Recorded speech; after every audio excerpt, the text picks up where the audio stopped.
network.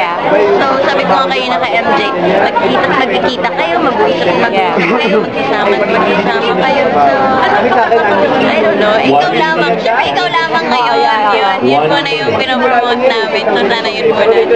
Thank you, Kim. Thank you. How are you? Kim, kamusta yung how excited na ipapalabas na after a long time?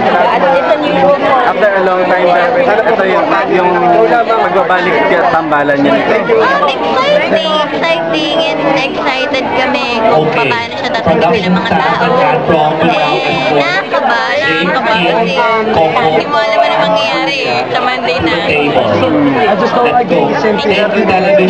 ano yung kakaibang atake gagawin mo dito sa karakter mo? Sabi mo first time na magiging mayaman. First time na magiging mayaman, so hirap ako na prim and proper, mayaman, prinsesa, parang ganun. First winner, Chan Torres. Siyempre malalabas siya na pwedeng ma-develop, parang gano'n. Na yung love team nyo, parang siyempre ma-develop kayo nito. Parang okay lang sa'yo yung gano'n na intriga. Siyempre parang may mga competition sa mga love team mo. Hindi ko alam eh. Basta work is work, trabaho. We now have 5 to 8 minutes.